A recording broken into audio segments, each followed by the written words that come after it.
Señor, enviándoles un fuerte y cariñoso abrazo a todos los que se encuentran en la red, en este momento en TikTok y en Facebook, con motivo de que esta semana, hoy sábado 17 de mayo del año 2025, tenemos la oportunidad de meditar y reflexionar sobre, pues en el ámbito internacional, cómo viene concluyendo la unilateralidad que significaba el poder absoluto de los Estados Unidos con supremacía del dólar. Y hemos ido viendo cómo se va generando movilizaciones financieras como el grupo BRICS, en donde China y Rusia están equilibrando por otra parte la humanidad, Rusia moviendo las cosas hacia su territorio con ser el país con mayor y mejor armamento. Y China con un gran ejército y con una gran economía pujante al 5 o 7% anual de crecimiento.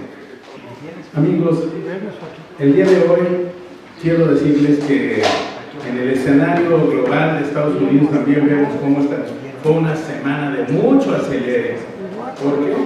Porque la llegada del embajador de Norteamérica fue precedida de la presentación de un informe que mandó la Secretaría de Estado, exhibiendo a algunos gobernadores, exhibiendo a algunos funcionarios del gobierno federal, algunos miembros de Morena. Sin embargo, pues prácticamente esto forma parte de un contexto en donde nosotros sí estamos en desacuerdo con que prolifere la producción de drogas, con que prolifere la violencia, pero también estamos en desacuerdo en que haya desequilibrios y que de alguna manera pues esa guerra frontal solo se enfoque a determinadas personas, a determinado sector, cuando realmente lo que tenemos que hacer es pensar en que el mundo requiere orden y disciplina en todos los planos y principalmente con las autoridades norteamericanas que han de alguna manera permitido que ellos sean los grandes consumidores de la droga en su país. Entonces tendremos que ir viendo distintas las cosas y de alguna manera precedió la llegada del embajador de Norteamérica, pues a quien le deseamos una buena estancia, pero que también sepa que finalmente el lunes que lo reciba la presidenta, nuestro país pondrá las cosas claras como lo ha puesto siempre. Ahora bien, por otra parte, quiero señalarles a ustedes que también tenemos en puerta la elección de jueces, magistrados y ministros y magistrados para un tribunal de disciplina judicial, tanto a nivel federal como a nivel local en creo que 13 estados. Amigos, el día de hoy nosotros también nos hemos abocado a pensar académicamente, científicamente en el derecho, en la justicia, y por eso también buscamos la manera de invitar a nuestros colegas que piensan y disciernen sobre lo que es la perspectiva, ¿sí?, jurídica y social del derecho y de la justicia. Y seguramente vamos a platicar con algunos de ellos, pero quiero iniciar hoy con una reflexión importante por el expresidente Mújica de Uruguay. ¿Sí? Y obviamente que falleció esta semana. Y yo le quiero pedir a un amigo que Julio Mardones, tú tuviste la oportunidad de conocer a Mújica, pero lo conocimos todos por sus hechos, por sus palabras y por su congruencia. Yo le quiero pedir a Julio Mardones nos haga una reflexión sobre este tema y después continuamos con este foro, con esta disertación sobre la perspectiva jurídica, judicial, del derecho y de la justicia en México. Por favor, Julio. ¿Qué tal, compañeros? Muy buenas tardes.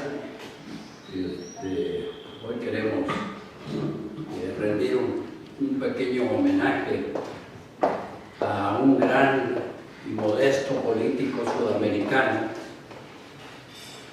que falleció el martes pasado, al expresidente del Uruguay, José Pepe Mújica. José Pepe Mújica es de los últimos grandes líderes de Latinoamérica de la izquierda, realmente. Anteriormente lo fue hace 5 décadas atrás el presidente Salvador Allende.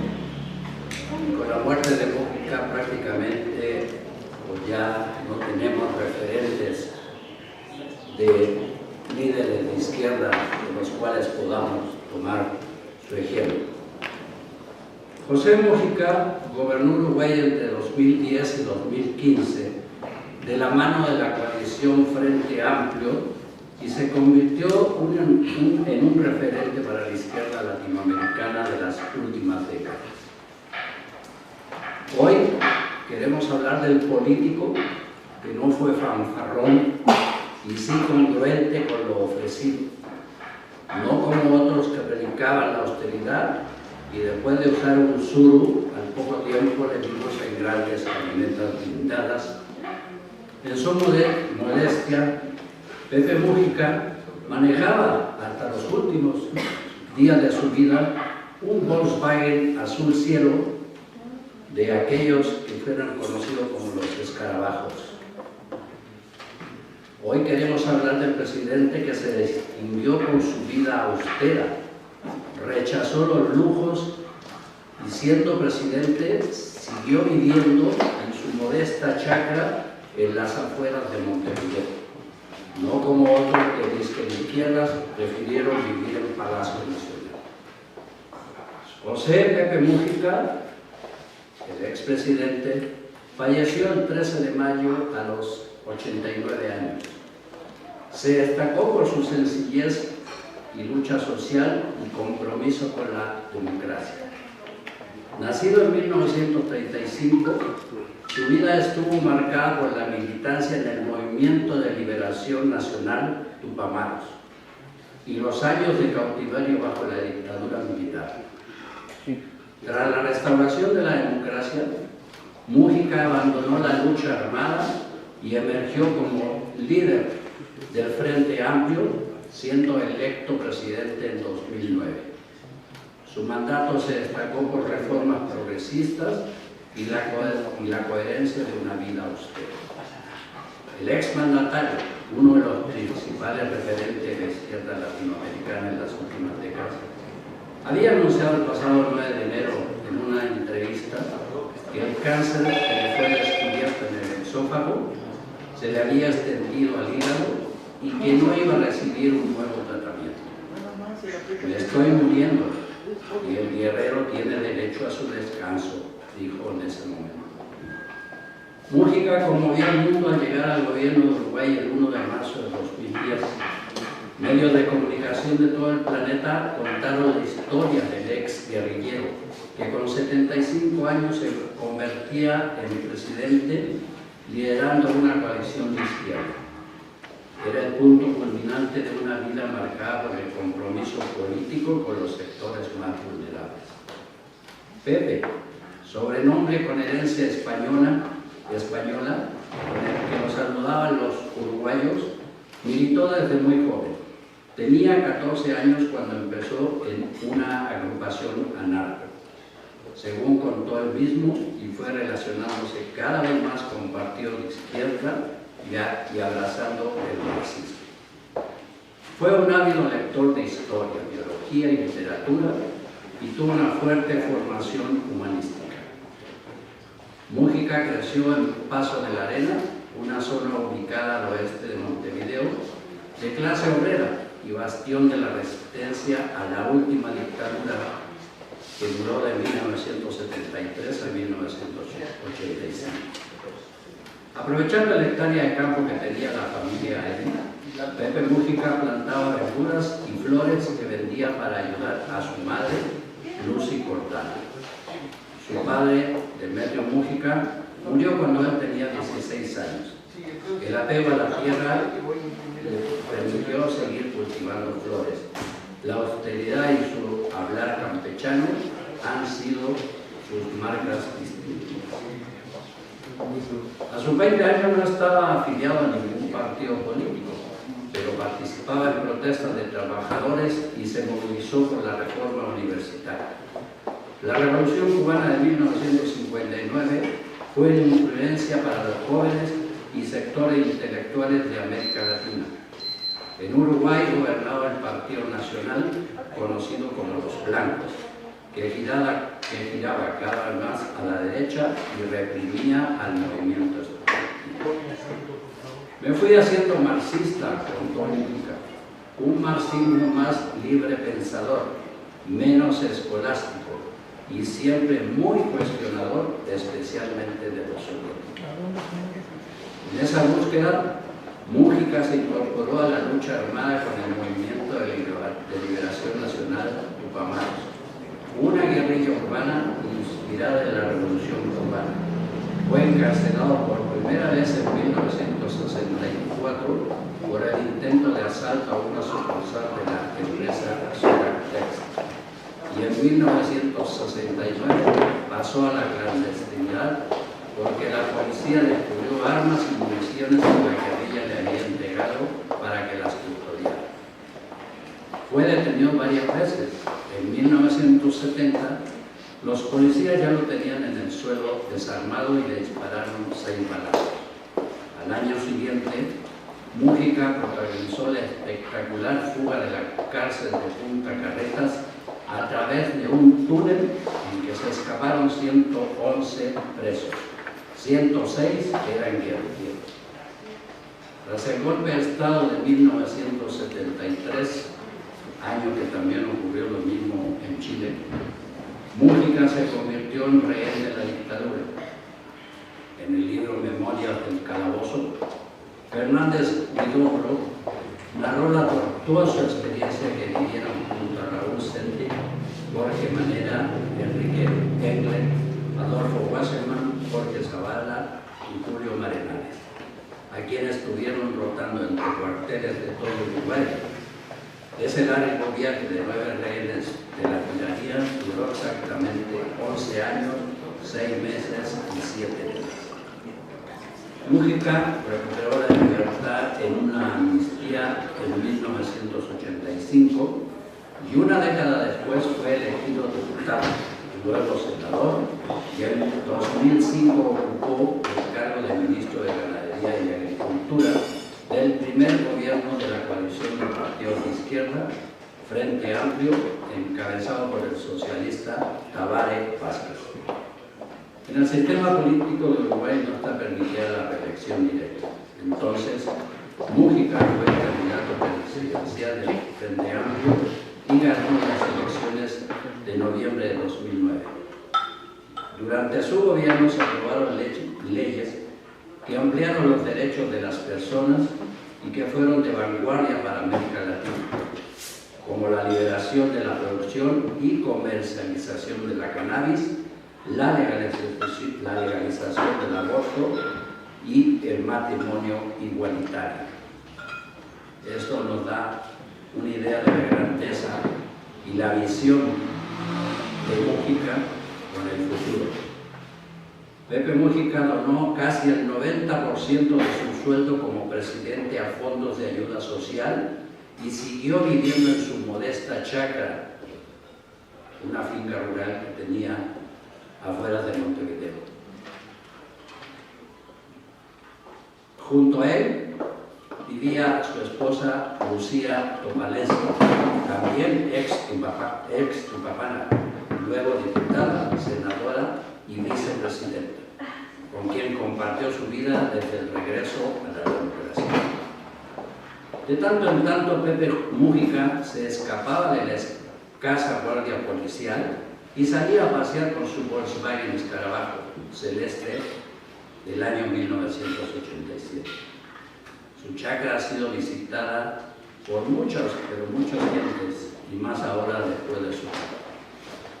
El ex guerrillero Mujica fue quien, en nombre del Estado, Pidió disculpas en un acto público por la desaparición de María Claudia Irigoyen, nuera del poeta argentino Juan Gerber, durante la dictadura. Lo hizo en marzo de 2012, cumpliendo con un fallo de la Corte Interamericana de Derechos Humanos en el caso Gerber. En contraste, su gobierno se encontró con dificultades para dejar sin efecto la ley de caducidad, que daba impunidad a militares y policías acusados de delitos de lesa humanidad. No me voy, estoy llegando, dijo en su último acto público como jefe de gobierno, en víspera de entregar la banda presidencial a su correligionario Tabaré Vázquez, el 28 de febrero de 2015. A sus 80 años dejaba la presidencia, pero nunca la militancia. Me iré con el último aliento y donde esté estaré por ti, contigo, porque es la forma superior de estar por la vida. Gracias, querido pueblo, le dijo a una multitud. Se fue ligero de equipaje, como le gustaba decir. Mújica provenía de un pequeño país, pero su proyección tuvo alcance mundial. Se convirtió en una voz respetada, en un referente político, sobre todo entre las nuevas generaciones. Su legado quedará marcado por su característico hablar pausado y a veces deslenguado. Sus reflexiones serenas y su franqueza se definía como un estoico en el plano filosófico, y eso no encaja en el mundo de hoy. Soy consciente, reconoció en una de sus últimas entrevistas. En abril de 2024, el expresidente uruguayo anunció en una rueda de prensa que le habían detectado un tumor en el exófago. Durante los meses posteriores se mantuvo en gran medida alejado de los eventos públicos, aunque intervino en varios actos de su partido político, al que no vio volver al poder tras ganar las elecciones del pasado mes de noviembre. ¿Quién sos, Pepe Mújica? Un loco. Pepe es un loco porque piensa cosas raras. Esa fue la respuesta que José Mújica le dio a Nicolás Trota en el libro biográfico Mújica por Pepe. José Alberto Mújica Acordano fue un hombre que trascendió las barreras de la política para convertirse en un personaje mundial de sencillez y lucha social. Mújica emergió de una infancia humilde para convertirse en uno de los líderes más queridos y respetados de América Latina. Desde joven fue testigo de las desigualdades que afectaban a su país, lo que lo llevó a involucrarse en la militancia política. Su nombre se hizo conocido en la década de 1960 cuando se unió al movimiento de los Tupamaros, una guerrilla urbana que luchaba contra la dictadura y la represión en Uruguay. Como miembro de los Tupamaros, Mújica participó en varias acciones armadas, lo que lo llevó a ser arrestado en varias ocasiones y a pasar. Gracias por esta reflexión de José Mújica, que nos hizo un gran amigo, que llegó hace 50 años de vida y que finalmente se ha dedicado al periodismo y es excepcionalmente un hombre que vive como José Mújica en la austeridad y bueno, reconocido por propios y extraños, se le reconoce como un hombre que despierta mucha influencia entre los periodistas que se dedican a la fuente del Senado y de la Cámara de Diputados. Obviamente, muchas gracias a nuestro amigo y hermano Julio Gómez Arias, que ya tiene 50 años en México, ya tiene hijos y nietos mexicanos. Y bueno, afortunadamente viene de la lucha social, igual que muchos de nosotros, pensando siempre en cómo cambiar al mundo y haciendo nuestra aportación. Aquí estamos el día de hoy, era indignante para los ciudadanos. Y creo que este momento de reconstruir el sistema judicial de nuestro país es una fortuna y ojalá pues nuestro país reconstruya estas estructuras con ética, con moral, con principios y con valores y podamos construir un país diferente. Para este tema y para reflexionar sobre el valor que tiene la justicia y el derecho en la vida diaria, que es donde puede incidir en el cambio de paradigma de nuestro país, en el cambio de visión de los gobernantes, en el cambio de visión de los ciudadanos. Pues nosotros hemos querido hacer un ejercicio de reflexión, un ejercicio en donde prospectivo, analizando el escenario más negativo, el más factible y el más positivo. Eso es la perspectiva, un análisis de los escenarios en los que queremos movernos y de manera muy respetuosa, académica, educativa. Hemos invitado a algunos personajes que tienen en su proyecto de vida la necesidad de cambiar la justicia en este país. Por eso, el día de hoy invitamos a Melissa Sánchez Alonso, quien es aspirante a juez laboral, y el día de hoy queremos que nos comparta su visión. Ella es egresada de la FES Aragón, en la Facultad de Estudios Superiores Aragón, pero además trabajó en la Secretaría de Pueblos Originarios del Gobierno de la Ciudad y en la Alcaldía de Coyoacán. Muchísimas gracias por compartirnos tu visión y quisiéramos escuchar tus sentimientos, así como Morelos expresó los sentimientos de la nación. Queremos que nos compartas tus sentimientos y tu visión para transformar la justicia y el derecho en nuestro país. Ella aspira a ser jueza por la fuerza laboral y está concursando por Iztapalapa con el número 21. Adelante, por favor, si fueras tan gentil.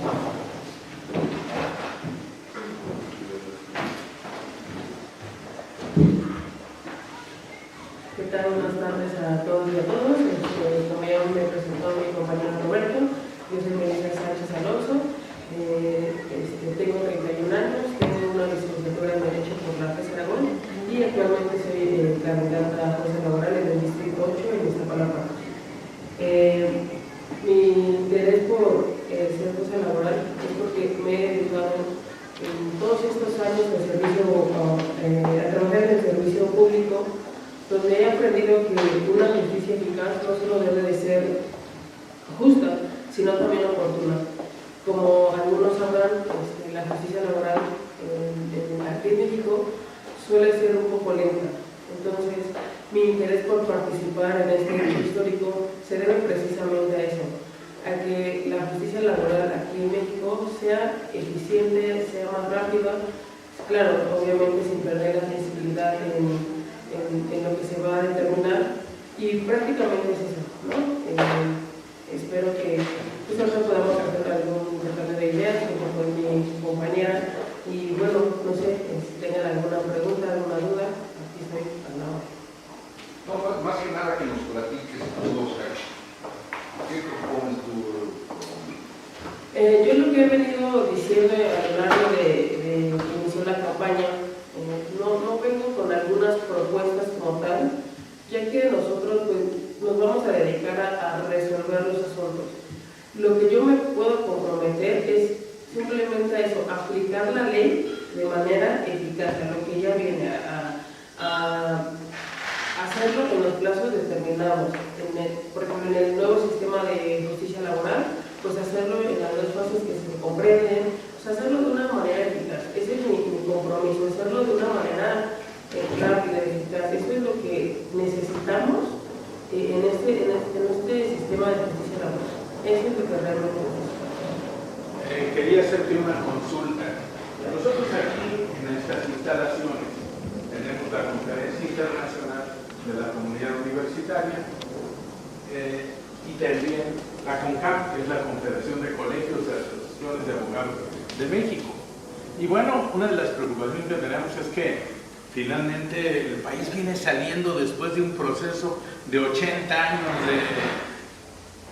de convulsiones de todo tipo, principalmente las laborales. Sobre todo porque los sindicatos hacían lo que querían con los trabajadores y esa justicia laboral nunca llegaba. Realmente tenían el derecho de la exclusión, pero siguen persistiendo todavía. Todavía existen grandes organizaciones sindicales que hacen lo que quieren. ¿Cómo vas a enfrentar este hecho del poderío de los sindicatos y los empresarios? Híjole, el tema de los sindicatos es un poco complicado porque son asociaciones ya muy bien establecidas. Entonces, no sé, es una pregunta muy difícil. Sí, la verdad es complicado. No sé, la verdad no había tenido la visión de estos sindicatos, de esta, ¿cómo podría decirlo? Problemática. Sí, la problemática de los sindicatos mismos, no hay forma de que podamos ya decir, no, ya no va a haber sindicatos, ¿no? O sea, más bien sería, porque lo que se dedica a una cosa es lo que ya está en la ley. Es resolver. Exactamente, yo no puedo decir, ya no va a haber sindicatos, ya no va a haber... Resolver en relación a cada caso concreto, eso sería en materia política gubernamental. Exactamente, yo no podría decir, ya no va a haber sindicatos, o sea, simplemente está la ley establece los sindicatos y pues simplemente es eso, o sea... La ley y la Constitución sobre todo. Exactamente. Pues es de maravilla que tú visiones esto y pues sí vas a tener que enfrentar a grandes abogados, a lo mejor como el doctor y maestro Román Díaz Vázquez, titular por oposición de Garantías Amparo en la Facultad de Derecho, y que pues él por ejemplo es experto en materia laboral y en materia penal. En los dos temas se ha concentrado y prácticamente el abogado especialista en una materia es un buen amparista en la materia, porque conoce de profundidad los temas. Bueno, pues te felicitamos, no sé, espero que los demás, el compañero Julio Mardones Arias te quiere hacer una... El tema laboral, por lo regular, ha sido una situación que ha ido en perjuicio de los trabajadores. Y esto principalmente dado los grandes capitales o empresarios que en un momento dado llegan a un juicio por una demanda de un trabajador.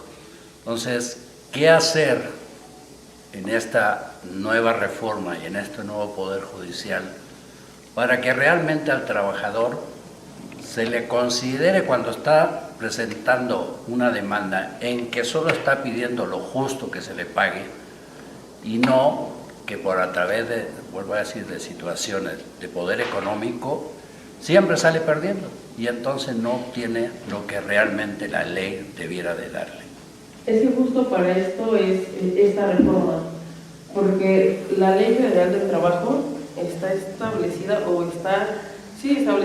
para defender a los empleadores, pero más los derechos laborales de los trabajadores. Entonces yo creo que era ahí un tema más bien de los justiciables, que se dedicaban solamente a beneficiar a las empresas, a las compañías, dejando al lado, porque era lo que les dejaban, no a los trabajadores. Entonces yo soy fiel creyente de esta reforma, ya que las personas que salgan ya siendo jueces, van a poder, porque van a ser jueces que van a elegir el pueblo. Entonces van a tener ese compromiso de poder defender a la gente que es del pueblo, a la gente trabajadora. Entonces yo creo que esta reforma es muy importante debido a eso, a que ya no va a haber, esperemos, jueces que se pongan a disposición de las empresas y de las compañías. Quiero agregarte algo. Seguramente en esta ciudad, indudablemente, va a surgir una nueva estructura judicial en materia de conciliación y arbitraje. Actualmente los juzgados, el Tribunal Contencioso Administrativo es federal, pero también absorbe los del Distrito Federal y están colapsados, no pueden resolver la problemática de los trabajadores de la ciudad. Van a ser ustedes protagonistas de este nuevo crecimiento, de este nuevo proyecto. Va a existir un tribunal de justicia, de contencioso, de conciliación y arbitraje en la Ciudad de México. ¿Cómo ves ese escenario? Bueno, ahorita está la etapa prejudicial, es antes de llegar a la demanda, y para mí es algo súper importante, ya que nos evita que las personas trabajadoras empleadoras lleguen a un juicio. O sea, eso es súper importante, que antes de llegar a eso exista una etapa prejudicial que está justo en los centros de conciliación. Exactamente, porque así ahorra tiempo, trabajo y esfuerzo tanto para las personas trabajadoras como para las empleadoras, que los juicios laborales se llevan en años. Entonces yo estoy en pro de la conciliación entre las partes, entre los trabajadores y los empleados.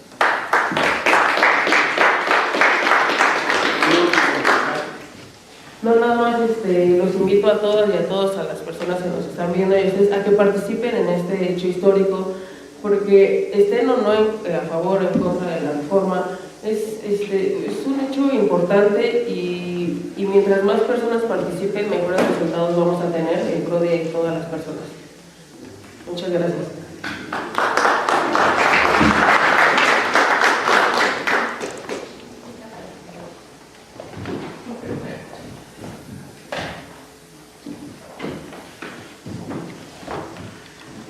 Como pueden ver,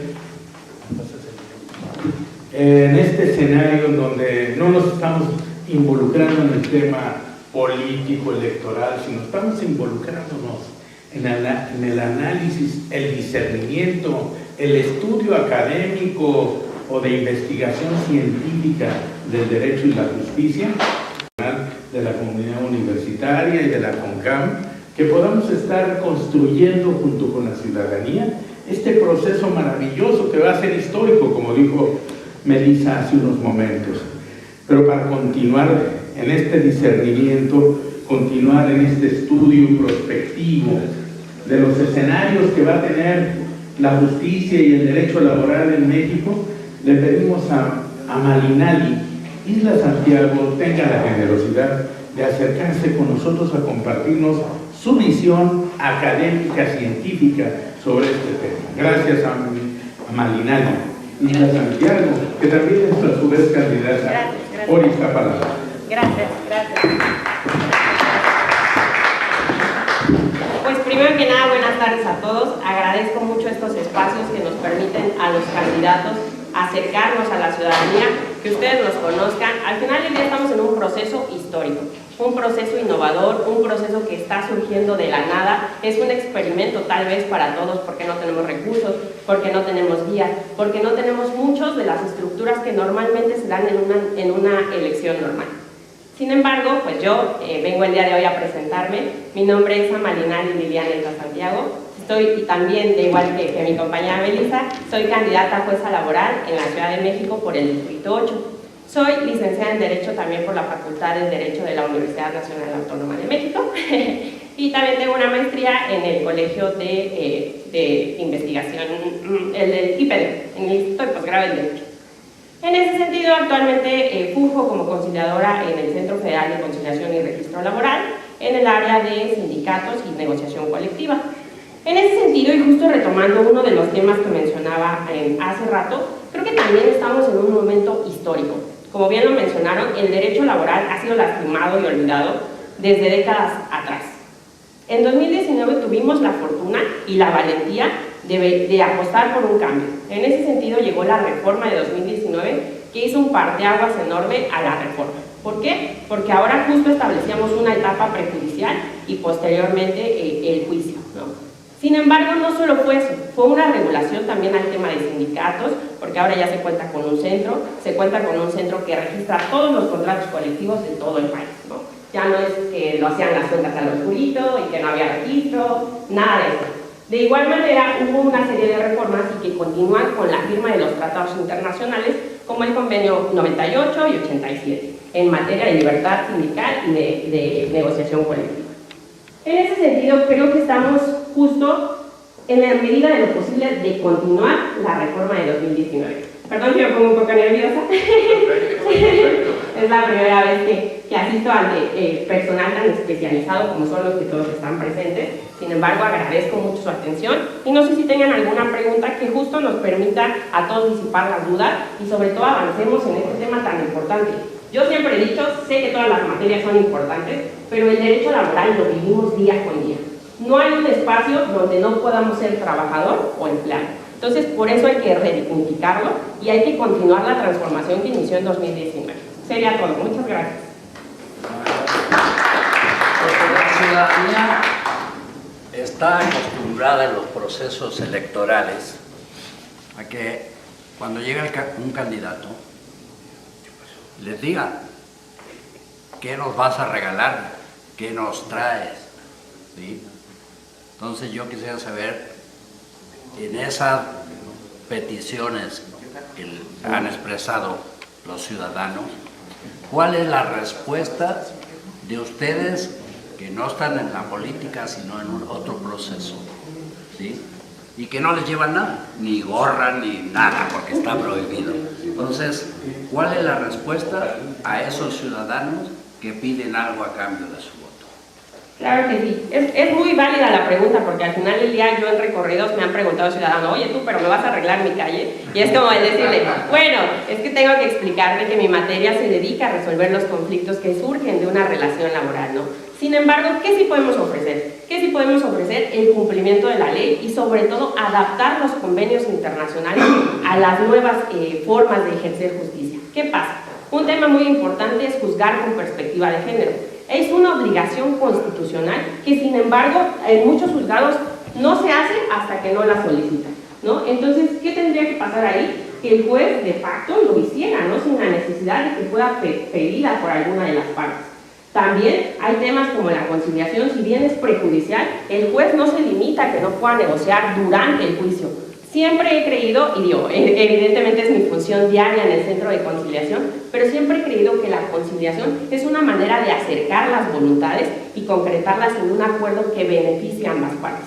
Si bien no siempre podemos obtener todo lo que nosotros quisiéramos, es muy importante que podamos construir y consolidar una mejor relación laboral.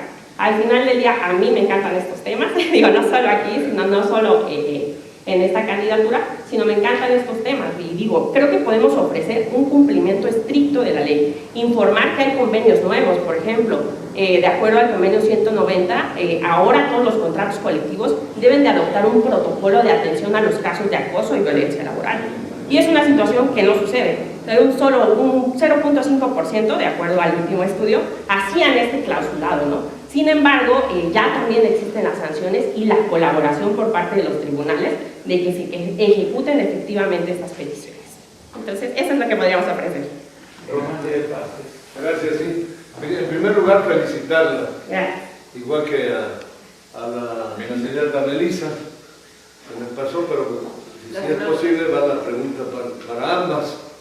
A partir del 2011 se da una reforma constitucional que para su servidor y para otros juristas y para el pueblo en general, mi concepto se traduce en un gran avance constitucional que reforzaría o refuerza, digo reforzaría por lo que le voy a decir ahorita, en mi concepto refuerza, perfecciona el sistema de protección y preservación de la constitucionalidad, la legalidad y la convencionalidad, que ya sabemos que esta última se refiere a la aplicación de los tratados internacionales, efectivamente, los cuales el Estado mexicano se parte, ¿verdad? Y sobre todo relacionado con los derechos constitucionales, prefiero decirle derechos constitucionales. Ya los derechos humanos están muy ¿qué? Ya, ¿no? Pero bueno, introducen un término, una palabrita que en mi concepto refuerza y amplía ese sistema o medios de control, que yo le llamo más bien sistema, mecanismo de protección y preservación de la constitucionalidad, la legalidad y convencional mencionada. ¿Alguien sabe cuál es esa palabrita que refuerza? Dice, las autoridades ya no solamente tienen la obligación, o mejor dicho, dice, deberán respetar, cumplir, observar y promover los derechos humanos. Y bueno, esto se refiere a todas las autoridades en general. ¿Cuál es su interpretación de esta palabra promover?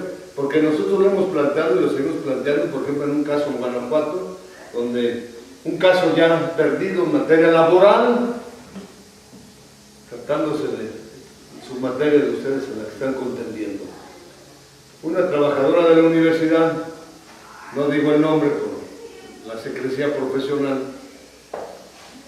tiene un accidente de trabajo, la despiden, no le dan nada, etcétera, etcétera. Ninguna, ni indemnización por el accidente de trabajo, ni la pensión correspondiente, en fin, nada. Acude con diversos abogados allá en Guanajuato y pierde todo. Toda, el juicio laboral, hasta el amparo, todo. Nos llega a nosotros y aplicamos esa instancia que hemos desarrollado, que le denominamos promotora, instancia promotora de los derechos humanos o como específicamente, desde luego en la materia laboral, como puede ser aplicable a cualquier materia que se está planteando en esa. Ayer estamos en esa presentando una demanda en ese sentido. Bien, en esa. Pero muchas autoridades están, incluso judiciales, de amparo, se van con la aplicación del 8º constitucional y le decimos, no estamos pidiendo ni haciendo valer, Roberto, que se cumpla con el 8º constitucional. Entonces es muy fácil, te amparo y protejo para que les contestes. Y con eso no, nosotros estamos pidiendo que le promueva sus derechos. ¿Cuál es el alcance que ustedes le darían a ese artículo primero constitucional, de esa palabrita, de ese término, de promover? Deberán promover. Y nosotros decimos en nuestras demandas que hacemos, la autoridad ya no solamente tiene la obligación de respetar, observar, cumplir los derechos humanos, sino además la de promover. Pues como que no les qué. La defensa de los derechos ¿No les qué? No lo perciben. La suplencia de la queja. No, esa es otra cuestión. Por eso, pero la queja esa es otra. De alguna manera, interpretando, el juzgador debe suplir las necesidades en materia de derechos Podría humanos. relacionarse con la suplencia, pero esto es específicamente el promover, ya no nada más suplir, Claro. sino promueve. ¿Qué es promover? ¿Usted cómo ve eso, ya como jueza? Claro, mira, yo... También, Melissa. Claro, ¿qué quieres decir? No. Adelante. En ese sentido creo que sí es importante dos cosas. Efectivamente, bien lo dijeron, la suplencia, pero hay que recordar que el derecho del trabajo es un derecho social. La suplencia es otra Sí, cuestión. digo, es un derecho social que tiene perspectivas diferentes para el hecho de juzgar. Sin embargo, por lo que respecta a lo que menciona el abogado de promover, es importante decir que es nuestra obligación. Incluso hay jurisprudencia que nos obliga sin la necesidad de que el trabajador lo promueva. Entonces, nuestra responsabilidad como juzgadores será, uno, especializarnos, ¿no? Creo que tenemos que conocer no solo la legislación local, sino los tratados internacionales, que si bien el trabajador no nos lo solicita, nosotros en búsqueda de la mejor solución de los conflictos y sobre todo atendiendo a la naturaleza social del derecho del trabajo, lo atendamos. Yo soy una fiel enamorada del derecho del trabajo.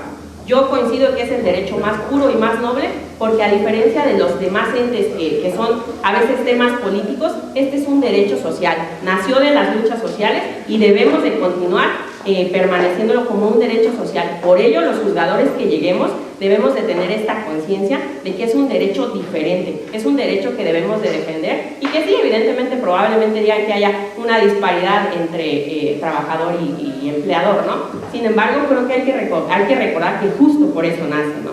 Entonces, yo coincido de que tenemos que aplicarla obligatoriamente y es nuestra responsabilidad como juzgadores educarnos, seguir todos los días alimentándonos de este conocimiento y sobre todo de los tratados internacionales para que sin la necesidad de que un trabajador lo promueva, nosotros lo ejecutemos de facto.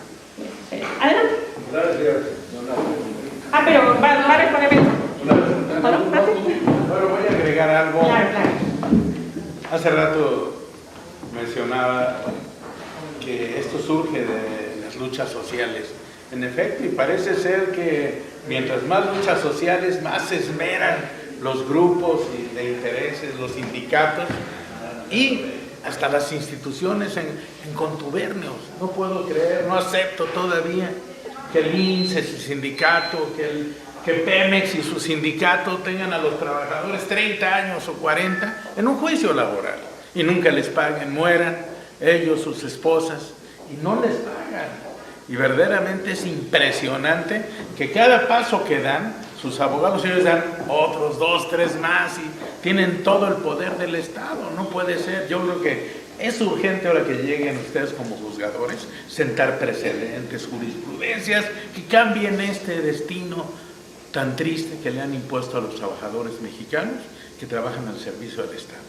Claro que sí, y creo que es importante mencionar que la reforma del 2019, si bien fue un parteaguas y una esperanza para la base trabajadora, también olvidó a los trabajadores del apartado B, un apartado que ha sido olvidado desde hace muchos años. No ha habido reformas, no pueden tener una libre sindicación, a pesar de que hay un convenio internacional firmado, se encuentran en una disputa, porque al final de ellos solo pertenecen al B y esto solo es aplicable acá, ¿no? Entonces, es cuando decían muchos estudiosos que había trabajadores de primera y trabajadores de segunda, lamentablemente. Y eso es lo que no debemos permitir. Si bien nosotros como juzgadores no podemos legislar, sí podemos tocar las puertas y acercarnos a los foros para que impulsemos reformas que beneficien a la materia laboral. Eso sería lo que podíamos hacer. Yo reitero que la reforma de 2019 fue muy importante también en temas sindicales. Yo actualmente, bueno, yo litigué durante el viejo sistema y el tema sindical era un tema oscuro, un tema que se veía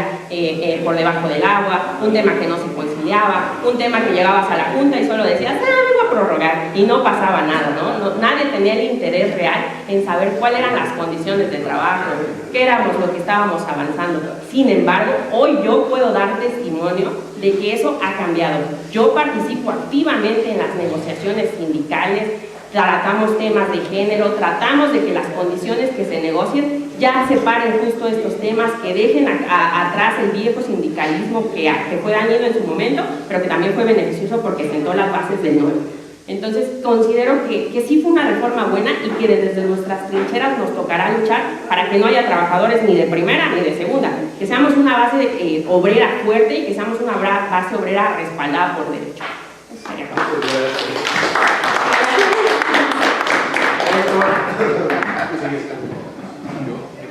Felicidades a Marinal. Gracias. Fíjate que la tendencia del ser humano es inclinarse normalmente en todos los ámbitos hacia el débil. Y en este caso, el trabajador supuestamente es el débil. Si no tengo la estadística, pero me imagino que hay más controversias, más juicios en relación a los trabajadores de pequeñas empresas que en su conjunto los grandes sindicatos contra las grandes empresas. Hablando en número, deben de ser más la cantidad de juicios entre los pequeños que entre los grandes. Entre los grandes, a fin de cuentas, es un sindicato, es la unión, sabemos cómo se maneja, y por otro lado la empresa tiene a un área jurídica poderosa. Entonces ahí sí es donde están los conflictos. Pero cuando vemos al sector, por ejemplo, MIPYME, que es un sector muy poderoso en México, que genera el 56% del Producto Interno Bruto, que genera 9 de cada 10 empleos, debe de haber más controversia en ese aspecto, y la tendencia es pensar en el trabajador. Sin embargo, y aquí mis amigos, yo creo que no podrán negarlo, que hay muchos abogados coyotes que se especializan en este tipo de pleitos. Entonces, esa situación que le toca al juzgador, yo sí siento que ese momento previo al juicio, que es tratar de negociar, es muy importante, pero la sensibilidad de ustedes debe de ser en base a que muchos empresarios son extorsionados por abogados coyotes que se dedican a eso, ¿sí? Esa es una realidad. Entonces, yo creo que el factor conciencia, el factor humano, debe de ser primordial en un juzgador en esta área. Yo también considero que es muy importante, pero es tremendo, no nada más enfocarse a lo macro, sino en la vida real, a nivel piso, muchos pequeños empresarios sufren abuso por parte de coyotes, de abogados malévolos, que hay personas que han trabajado a lo mejor 2 meses, 3 meses y están demandando con asesoría de un profesional al empresario. Entonces también esa parte sensible creo que es muy importante en la función de ustedes. Entonces, por ahí ojalá ese punto esté bien considerado. Claro que sí, yo creo que es muy importante sensibilizar que los pequeños sectores de la población, en este caso los pequeños empresarios, también son parte de lo que nos produce a cada día los mexicanos. Como ustedes saben, incluso más de la mitad de la población se encuentra en el sector informal o no tiene tal vez también las condiciones que puede otorgar una empresa formalmente establecida. Sin embargo, creo que también es importante retomar esta reforma de 2019 porque tiene un principio innovador que se llama principio de realidad. El principio de realidad obliga al juzgador a que no solo atienda a las cuestiones jurisdiccionales, sino también desde sus sentidos pueda ver la realidad de la situación. Entonces, el juzgador ya tiene las herramientas para visualizar y atender estos casos. Por ello, debemos de invitar a que sigan continuando en estos espacios personas especializadas, personas que conozcan del derecho y sobre todo personas especialistas en derecho laboral y sobre todo en la reforma de 2019. Eso sería todo por mi parte, les agradezco mucho. Pues bueno, los invito a que el 1 de junio voten en la verdad. Muchas gracias. Gracias. Hermano de lucha social, Ayam Eloani Bautista García, tenga la generosidad de acercarse a este podio a compartirnos su visión prospectiva sobre el derecho y la justicia en México. Ayam Bautista, gracias, por favor, si eres tan gentil. Gracias, por favor.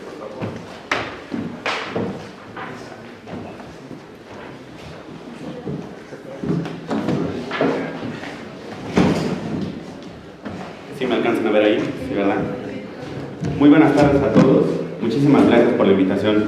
Créanme que es un honor para mí poder participar en estos encuentros para podernos dar a conocer. Mi nombre es Ayam Eloani Bautista García. Orgullosamente soy egresado de la Universidad Latina. Soy maestro en Derecho por la Facultad de Derecho. No conozco otra más. Especialista en Derecho Constitucional, especialista en Derecho Procesal Electoral. Y pues cuento con una trayectoria de 12 años dentro del Poder Judicial de la Federación. Actualmente trabajo en la Suprema Corte de Justicia de la Nación, en la segunda sala, en la que pues por razón de esta candidatura pues decidí postularme porque he llevado a cabo pues análisis, asuntos en materia laboral. Entonces esto pues lo considero el comité como una parte idónea para poder avalar que cuento con experiencia en materia laboral. Ahora, dentro de toda mi experiencia, pues lo que yo he tratado de desarrollar y ahorita conforme a este proceso electoral en el cual pues, estamos siendo sometidos muchos, una de las visiones que yo tengo dentro de todo esto y que siempre es algo que trato yo de recalcar en las propuestas que de a pie de tierra hacemos llegar a todos los ciudadanos, es que primero me ha parecido muy desafortunado este concepto que le dan a las propuestas. Me parece que como candidatos a jueces, magistrados y ministros que pudieran dar propuestas, me parece que no es un concepto muy viable para poder decir que hablamos de propuestas, pero a lo largo de mi carrera pues he detectado muchas deficiencias dentro del sistema que adelante pues se las voy a tratar de desarrollar porque me parece que es algo en lo que podemos trabajar.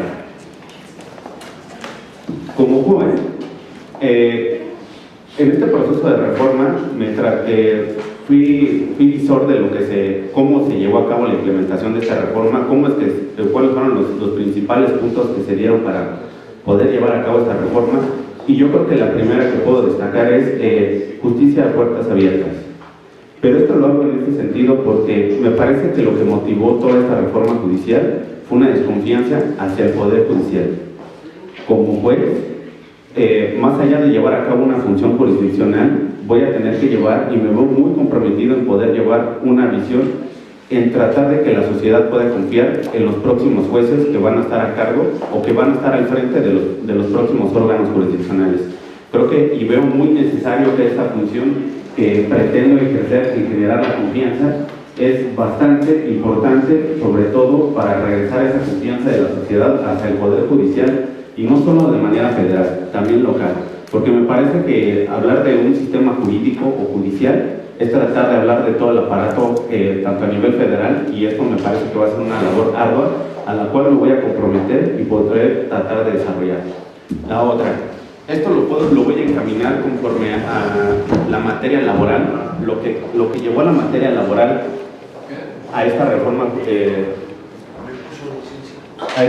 laboral, es que uno de los principales problemas de la reforma laboral fueron que los procesos o los juicios eran muy alargados, que se tardaban muchísimos años. Como joven, y esto no lo digo como una propuesta en la cual únicamente pues queda en una etapa de campaña, lo he tratado yo de implementar en mi trabajo con una acción real. Esto no es una propuesta que yo me haya sacado de la mano.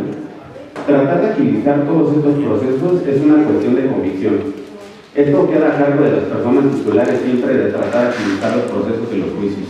Y esto lo he llevado a cabo y me ha dado resultado. He tenido la oportunidad de poderlo trabajar de a pie, con mi trabajo y el esfuerzo de todos estos años, para poder implementar que realmente los juicios quedan a cargo de los titulares. Los titulares deben de tener esta visión de que la impartición de justicia debe ser pronta y expedita a través de acuerdos, a través de acciones, a través de todos los recursos materiales humanos que tienen a su disposición para poder implementar todo ese tipo de herramientas, y que en realidad todos los juicios se acorten, porque hay plazos determinados dentro de las leyes que te establecen a los juzgadores para que puedas sacar los juicios, pero muchas veces por las cargas de trabajo que los órganos jurisdiccionales tienen, pues muchas veces estos plazos no se cumplen. Yo creo que se pierde un poco la visión respecto de que esa regla que existe dentro de las leyes para poder llevar a cabo estos juicios. Entonces, como candidata a juez, y si en su momento llego a quedar como juez de distrito, llevaré a cabo estas acciones que de manera real las he implementado y que me han resultado para poder llevar a cabo una justicia pronta y expedita. Y la última, estamos ante un aparente cambio en el Poder Judicial que me va a parecer, me quisiera yo otra vez decir, radical. Ni yo como candidato sé cómo va a ser la nueva transformación o conformación del Poder Judicial en cuanto a su implementación material de cada uno de los órganos. Pero lo que sí me puedo comprometer, y que a lo largo de toda esta trayectoria que he tenido, la principal herramienta que he tenido es el estudio. Si tú como titular implementas medidas académicas con todo el personal, requisitos indispensables y sobre todo la prevalencia del sistema de carrera judicial, me parece que el sistema de impartición de justicia va a funcionar de manera eficiente. Hay una visión, me parece, incorrecta respecto de que los titulares deban ser los únicos que deban de ser preparados. Me parece que no. A mí me parece que todo el personal que integra un órgano jurisdiccional debe de ser mejor preparado, y no solo la preparación, porque hoy en día yo sí me atrevo a decir que existen titulares demasiado preparados, pero saben que se está perdiendo la sensibilidad que puedan tener ellos, no solo con el personal, también con la impartición de justicia, porque si perdemos de vista que solo el personal, el titular de un órgano jurisdiccional es el único que debe de estar preparado, me parece que es una visión que puede ser incorrecta. Muchos de los acuerdos, sentencias, trámites en general que se pueden llevar a cabo en un órgano jurisdiccional se llevan a cabo por las manos de quienes integran todos estos órganos jurisdiccionales. Vengo de una familia que se dedica a la ilustración de zapatos. Poco a poco no tengo familia dentro del Poder Judicial, y esto me ha creado la visión, no solo ahorita en época de campaña, sino a lo largo de toda mi trayectoria. He destacado por el empeño y el trabajo, la perseverancia y sobre todo la resiliencia que he tenido a lo largo de estos años para poder tener oportunidades. Me ha costado mucho tener oportunidades, y esta es una gran oportunidad para mí. Entonces la visión humanista la tengo no solo en campaña. Me parece desafortunado que se puedan dar propuestas humanistas cuando existen reglas suficientes, específicas, de cómo opera un sistema, y esto lo he plasmado a lo largo de toda mi carrera. Entonces, a través de todo esto, pues yo los invito a que me puedan conocer, porque soy una persona que ha trabajado, que conoce cómo funciona el sistema, y más allá de poder cumplir requisitos legales, que yo creo que todos los que somos candidatos cumplimos estos requisitos legales, pero ahora lo que se necesita es una visión social. Ahora, como candidato a juez de distrito, me he especializado en la materia. La Escuela Federal de Formación Judicial me ha dado la oportunidad de poderme especializar en la materia laboral, y esto pues también me ha abonado dentro de toda mi trayectoria. Actualmente yo soy candidato, porque me parece que esto es algo que no se ha difundido demasiado. Yo soy candidato a juez de distrito en materia de amparo. Me parece que la manera en la que fueron hechos los registros por parte del INE, que solo clasificó a los jueces de amparo en materia laboral y a los otros de procesos de manera única, sin poder especificar qué candidato va para amparo, qué candidato va para los de procesos. Entonces me parece que eso fue desafortunado por parte del INE, es algo que yo he criticado, porque así no podemos diferenciar qué exigirle a cada uno de sus candidatos. Entonces muchas veces yo en mis recorridos me he topado en que existen reclamos respecto de cualquier derecho laboral que haya sido violentado por algún tipo de patrón. Entonces ahí yo como especialista también he tratado de abonar, y también una de mis propuestas es esa: voy a tratar de difundir la cultura jurídica del trabajo, la materia laboral, porque me parece, y me puedo regresar un poco a la pregunta que formulaban hace rato, cómo promover los derechos humanos. Creo que no me gustaría encasillarme en la función jurisdiccional, sino también en la promoción de qué derechos les corresponden a las personas, porque esa es la visión que debe de tener el Poder Judicial hacia la ciudadanía, no solo llenarse los bolsos, que es lo que existe actualmente. Muchas gracias.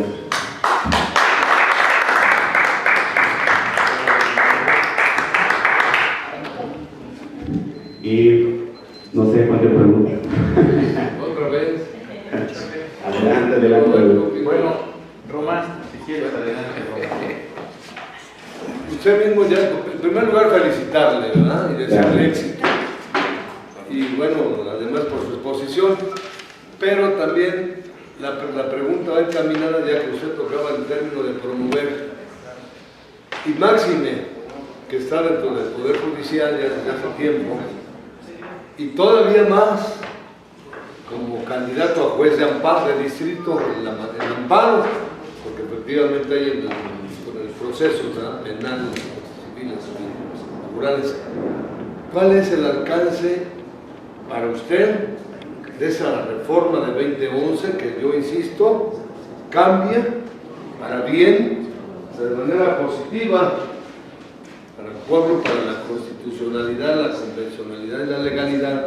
Esa palabrita, ese término, una sola palabra, un término, doctor, que para mí es tan importante. Yo creo que esto se supera, equivale o hasta podría superar a Rejón, Manuel Crescencio Rejón García y Alcalá, el creador, el implantador el implantador también del amparo en nuestro país, en Yucatán, en el año de 1840. Luego, con Otero, en 1847, ya con la implantación del amparo a nivel nacional, ¿verdad?, con el acta de reformas, el año de 1800, Néstor, el año de 1847, que tremenda, es fabulosa, maravillosa la historia, la creación, el origen y consolidación del juicio de amparo en nuestro país. Hasta su servidor lo ha bautizado, y máxime usted, candidato a juez de amparo, ya me motivó. Lo he bautizado como el juicio de juicios, hablando de amparo, porque si hay la ley de leyes, Néstor, la ley de leyes, que es ¿cuál es la ley de leyes, Néstor? La Constitución General de la República. Y el amparo es el instrumento o mecanismo por excelencia de protección y preservación de esa constitucionalidad, legalidad y convencionalidad. Pues, entonces, por ese juicio de juicios. Para mí, esa introducción del término de promover se puede equiparar a la misma creación del amparo, el origen y consolidación del amparo. Para usted ya como jurista y desde luego partícipe desde hace años dentro del Poder Judicial de la Federación, que tiene como principal actividad la recepción, sustanciación y resolución del juicio de juicios, o sea, del juicio de amparo, ¿qué implica? ¿Qué significa? No es nada más decir, es que con fundamento, ya te contestó y por lo tanto se ha cumplido, eso es octavo constitucional. Ni tampoco es suplencia de la queja, sí es muy importante la suplencia de la deficiencia de la queja, pero eso es otra situación. Aquí es amplio total para mí. No, las autoridades no solamente deben respetar, observar, cumplir, sino además promover los derechos humanos. Para mí cambia positiva, maravillosamente nuestro sistema de protección y preservación, de cumplimentación, de observancia de los derechos, de la constitucionalidad vía derechos humanos. Pero para usted, a ver, yo ya si usted juez del distrito en amparo, y llego con una demanda de amparo y le digo, el acto reclamado, como lo tenemos en ese de Guanajuato y en otros casos, CFE y demás, ¿sí? Señalo como acto reclamado la omisión, porque el amparo procede contra leyes, contra actos u omisiones y normas generales. El acto reclamado es la omisión de la misma presidencia de la República o de cualquier autoridad. Ahí la majestuosidad y grandiosidad de nuestro juicio de juicios. Acto reclamado, la omisión o abstención en la solución a la problemática problemática que viola, ese acto reclamado consecuentemente en conceptos de violación, ¿sí? Que viola o transgrede el artículo 1 constitucional. Porque ahora la autoridad ya no solamente debe de respetar, observar o cumplir, sino promover de oficio, porque está estatuido ahí en el artículo 1. Máxime cuando te lo estoy pidiendo y te acredito con el documento correspondiente que le pedí a la autoridad que me resolviera. No solamente que me conteste, porque te sale bien fácilmente, te sale por ahí, una salida muy fácil es decir, ya te contesté y ya te resolví en consecuencia. No, eso no resolvió el problema, me contestaste y como quiera, además hay jurisprudencia en ese sentido. ¿Cuál es su opinión? Nuevamente insisto. Ya usted mismo tocó lo de promover. Y otra, para terminar, perdón por extenderme un poquito. Hay confusión en el pueblo en general. Hay confusión, está tremenda la situación, Y no estoy atacando a nadie, que quede claro. Nada más la realidad, Néstor, nada más la realidad. Néstor está interrumpiendo cada rato. Entonces, la realidad con la gente es, a mí me han llegado a decir, oiga, es que ya el amparo ya no existe. ¿Qué pasa con la última reforma, esa supresión que hicieron a la generalidad, el surtimiento de efectos de suspensión y demás? ¿Cuál es su opinión en torno a nuestro juicio de amparo con la última reforma? ¿Habrá mejorado o cómo está? Ahí la dejo y gracias por escucharme y por su respuesta. No, al contrario, gracias a ustedes por hacer este tipo de preguntas, porque créanme que yo en mis recorridos, cuando me encuentro con gente que realmente sabe cómo se lleva esto a cabo, pues muchas veces yo les digo, formulen preguntas concretas, porque eso realmente va a demostrar si sus candidatos saben o no saben, ¿no? Créanme que a lo largo de toda esta mi trayectoria, pues he peleado todo esto, ¿no? Estudiar, es la mejor herramienta. Y contesto, tuve la fortuna que cuando tuve mi primera oportunidad como intendente en la Suprema Corte de Justicia de la Nación, estaba llevándose a cabo todo esto de la reforma de 2011 sobre la incorporación de los tratados internacionales a la Constitución. Y hay un amplio debate sobre esta contradicción de TES 293-2011 que me parece que esto ya lo voy a tratar de resumir, ¿no? Me parece que la cuestión de promover la voy a situar en dos vertientes, una jurídica y la otra como abogado. Jurídicamente, las sentencias, los efectos del amparo es que deben de tener la clara precisión cómo la autoridad debe de actuar para no volver a incurrir en la violación de un derecho. Toda sentencia debe de contener eso. Y la problemática que ha existido en el Poder Judicial es que muchas veces esos efectos no quedan muy precisados y la autoridad vuelve a incurrir en la misma violación del mismo derecho. y para eso hay recursos y así se vuelve a alargar más el juicio y entonces ya no hay justicia pronta y expedita. Por eso yo creo que es indispensable que el personal que integre un órgano jurisdiccional deba de saber sobre todo cuál es su función del día a día y no solo el titular. Como candidato a juez de distrito, para mí es indispensable la promoción de esos derechos en los efectos de la sentencia para que quede claro que las autoridades no vuelvan a incurrir en una violación de los derechos. Ahora, como abogado, voy a en todo momento, como candidato a juez de distrito, voy a promover en todo momento cuáles son los derechos laborales, cuáles son las vías correctas que todos los ciudadanos de a pie, en caso de un conflicto laboral, puedan acudir ante una instancia. Porque también podemos tener esos problemas en los que muchos juicios se pierden por recurrir a las instancias que no son las indicadas para poder reclamar esos derechos. Y ahí empieza la problemática con todas las personas. Entonces, dentro de mi recorrido, trato de hacerles saber con quién tienen que acudir.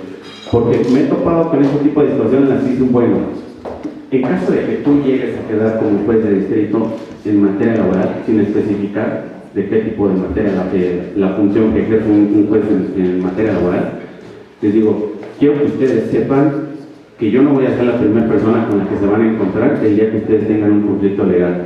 Yo estaría incurriendo en falta de ética poder decirles a la gente que voten por mí, sabiendo que a lo mejor yo no soy la primera persona a la cual ustedes pueden acudir. Hace rato hablaban de la conciliación. Muchas de las personas que me encuentro de pie me decían, bueno, si yo tengo un problema laboral, ¿puedo acudir con usted para que usted me pueda ayudar? Les digo, no. Hay una etapa perjudicial en la cual ustedes pueden acudir y en caso de que no se llegue a algún arreglo, ahí es cuando ustedes ya pueden acudir.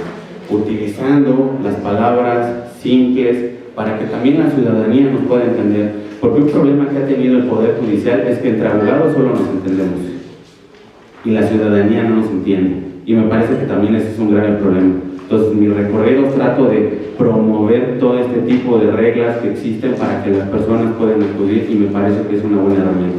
Ahora, con lo del amparo. Híjole, si algo dentro de toda mi carrera he tratado yo de desarrollar es como toda esta visión sobre la visión progresista, que es como un principio que viene en el artículo 1 constitucional, es de maximizar, potencializar todos estos derechos que pueden estar tanto en la Constitución como en un tratado internacional.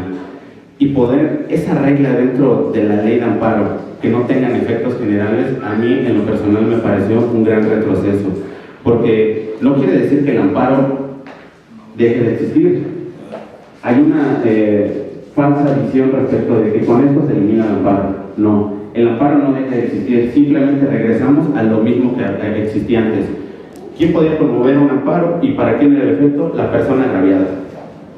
A lo largo del 2011 se desarrolló una teoría que era que si una persona promovía un juicio de amparo contra leyes y esa ley podía implicar que violaba los derechos de toda una comunidad en específico y a través de la generalidad que podía tener, pues únicamente se podía promover un juicio de amparo y promovía y beneficiaba a toda una colectividad. Y esa era la progresividad que se le dio dentro del juicio de amparo a partir de la reforma de 2011.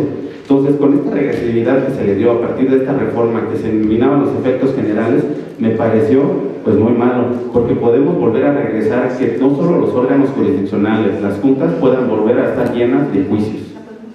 Porque el hecho de que un amparo que promovió una sola persona y beneficiaba a toda una colectividad, supongamos a 1000 personas, esas 999 personas ya no promovían un juicio de amparo porque esa sola persona se vio beneficiada y con el efecto general ya no se promovían 1000 amparos sino solo uno. Entonces, en lo personal me pareció un gran retroceso, pero recalco, no se está eliminando el juicio de amparo, se eliminó toda esta teoría y toda esta labor jurisdiccional que a lo largo de todos estos años pues fue avanzando. ¿Cómo? A golpe de sentencias. ¿Y cómo se dieron esos golpes de sentencia? Pues a través de este parámetro que justo se incorporó en el artículo 1 constitucional. Todos los jueces tienen como parámetro la Constitución y los tratados. Y esa es una de las propuestas que me parecía que todos deberíamos de promover en este tipo de campañas. Contra la ley del ISSSTE, muy breve, nosotros fuimos los que representamos el primer amparo. primero, no le voy a dar los detalles porque es muy largo. Sí, finalmente en la corte, Juan N. Silva Mesa, nos citaron a los 5 o 6 abogados, ahí estuvo Roberto, ¿te acuerdas, Roberto? Estuvimos ahí en el pleno de la corte. Primero, subestimaban o escatimaban el número de juicios de amparo. Lo comento por lo que usted estaba diciendo. Hasta unos 4 o 5 días, porque ya habíamos planteado la ciudadanización del movimiento contra la ley del ISSSTE. Eso implicaba prácticamente, tremendo, no le voy a decir más, nada más con eso. Cuando salió en los medios que estábamos ya planteando la ciudadanización del movimiento contra la ley del ISSSTE vía amparos, a los 3 o 4 días resuelve la corte. Pero antes tú, en la audiencia, Roberto, ¿te acuerdas que nos dijeron, nos reconoció Juan N. Silva Mesa más de 1 millón de demandas de amparo, derivado de que nosotros presentamos 2 o 3 días incluso antes de que entrara en vigor la ley, que pues, en fin, es largo de contar. Hasta ahí. Entonces, es lo que usted decía, con uno bastaba, o un grupo, ¿no? 1 millón, sí se acuerda, ¿verdad? Llegaban trailers de amparos, o de demandas de amparo aquí a la Ciudad de México. Ahí está ese caso. Y lógicamente yo también les digo a la gente, no, el amparo ahí está, el juicio de amparo, y además ahora tenemos esta instancia promotora de los derechos culturales. No se alarmen, lo que hubo fue quitarle los efectos. Coincidimos y nuevamente felicitándolos. Muchísimas gracias. La verdad es que les agradezco que me hayan abierto este espacio. Créanme que a quienes haya logrado yo convencer, pues con estas palabras y tratar de dar un poco de conocimiento de lo que pues he venido yo desarrollando durante todos estos años, consideran que soy un buen candidato, pues créanme que van a tener una persona que a lo largo de estos años ha trabajado con humanismo y con trabajo. He tenido la oportunidad de ocupar varios cargos en la actualidad y eso me ha dado una visión muy amplia de qué deficiencias tiene el Poder Judicial. Como joven, créanme que he visto cómo se manejan los puestos, los nombramientos, la falta de oportunidades que yo no he tenido, porque me parece que esta reforma se puede prestar a que sea un oportunismo, pero hay una gran diferencia. Es una oportunidad para quienes sabemos cómo funciona el sistema y que me he preparado a lo largo de todos estos años. Y oportunismo lo podría considerar para quienes tuvieron la oportunidad en el momento de entrar en una convocatoria así, piensan prepararse y eso es desafortunado. Entonces, yo promuevo todo esto, espero que los haya logrado convencer y créanme, si los convencí van a tener una persona que ahora sí va a poder tomar sus decisiones, sus opiniones en un órgano jurisdiccional que a lo largo de estos años me dijeron no cuenta.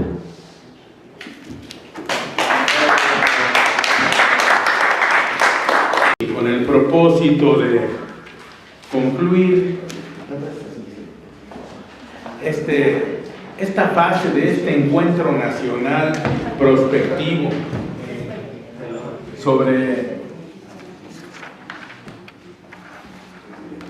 la justicia y el derecho en México, bueno, tenemos todavía un par de personas, a la doctora Nayadira Alarcón Márquez y después al doctor Alejandro Martínez. ¿Sí? Bueno, quiero decirles que la doctora Nayadira Alarcón es egresada de la Facultad de Derecho de la UNAM. Dijera alguien por ahí, hay otra. Y especialista en el Sistema Interamericano de Derechos Humanos.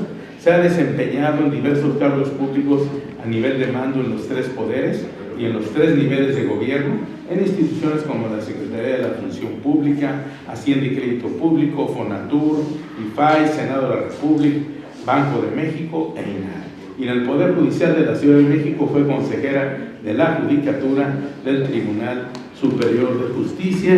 Y bueno, ahora compite para magistrada, ¿sí?, del circuito. Podemos pedirle que nos acompañe y nos comparta su visión prospectiva en esta sesión de la Conferencia Internacional de la Comunidad Universitaria a la doctora Yadira Alarcón. Por favor, doctora.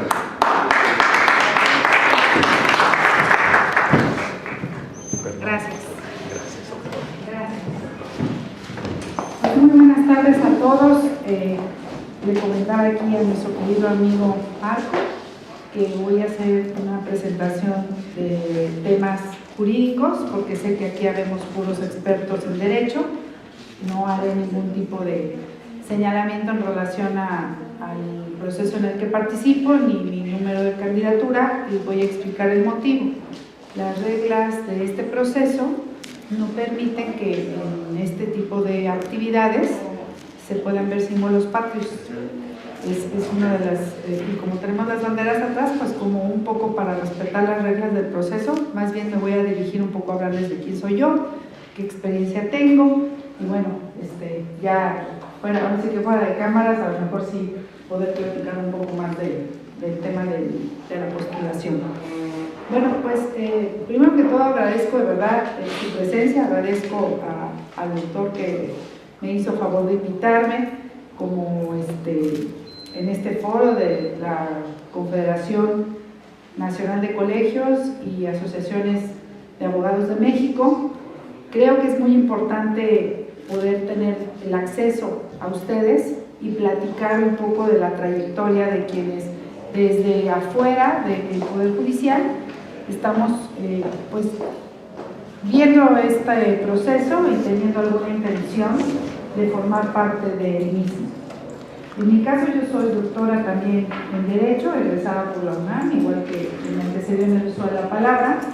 También hice mis estudios de maestría en la misma institución y tengo una especialidad en Sistema Interamericano de Derechos Humanos en un convenio del Instituto de Investigaciones Jurídicas con la Universidad Complutense de Madrid. Voy a hablar un poco de la trayectoria. Tengo 28 años de ejercer la profesión. De esos 28, 25 han sido en el servicio público. He tenido el privilegio de trabajar en los 3 poderes de la Unión, en cargos de muy alto nivel. En el Poder Ejecutivo he estado en la Secretaría de Hacienda, en la Secretaría de la Función Pública y en el caso del Poder Legislativo he estado en el Senado de la República. De hecho, yo soy servidora de carrera, asesora parlamentaria de carrera. Me tocó fundar el servicio de carrera del Senado de la República, crear las reglas y pues después incorporarme al mismo. Y en el caso del Poder Judicial, participé como consejera de la Judicatura en el Tribunal Superior de Justicia de esta ciudad del 2014 al 2019. También he colaborado en 2 órganos constitucionales, creo que de función muy trascendente, en Banco de México, en el área de Asuntos Jurídicos Laborales, y mi último encargo fue como secretaria general del Instituto Nacional de Acceso a la Información y Protección de Datos Personales, cuya extinción se concretó el pasado 21 de marzo con la publicación de la reforma. Ahora bien, en cuanto a la reforma que estamos en curso y que de alguna manera pues está por consumarse en 15 días o menos, ¿no? En 10 días, el 1 de junio será la elección. Bueno, yo creo que esta reforma ha tenido muchísimas claroscuros, ¿no? Muchísimos claroscuros. Primero, pues por la motivación que impulsó que se llevara a cabo. Yo he comentado en varios foros y lo repito en este foro, que el Estado tiene una función única, que la división de poderes es solo para efectos de que podamos dividirnos las actividades. Es como cualquier actividad en casa, ¿no? Y yo siempre he dicho, la política es gradual, así como nos organizamos en la casa es a nivel nacional. Así como sería imposible que una sola persona haga todo, ¿verdad? No puede ser el que cocine, el que limpie, el que salga a trabajar, el que nos tenemos que dividir las tareas. Pues así es el Estado es la gran familia nacional y nos tenemos que dividir las actividades, lo cual no quiere decir que porque estén divididas nos tenemos que pelear los unos por los otros para poder ejecutarlas. Y eso fue lo que sucedió en esta reforma, o el precedente o la antesala a la misma, que quienes realizan la función judicial adoptaron quizá una actitud de confrontación con el Poder Legislativo, con el Poder Ejecutivo, y pues el resultado lo tenemos a flor de piel y tendremos que consumarlo el 1 de junio con una elección. Entonces, la primera premisa que yo veo después de haber tenido el privilegio de trabajar en los 3 poderes es que la única manera de que de verdad el derecho funcione para lo que se creó, que es para resolver el problema de convivencia entre las personas, es que haya diálogo. que haya comunicación entre los tres poderes.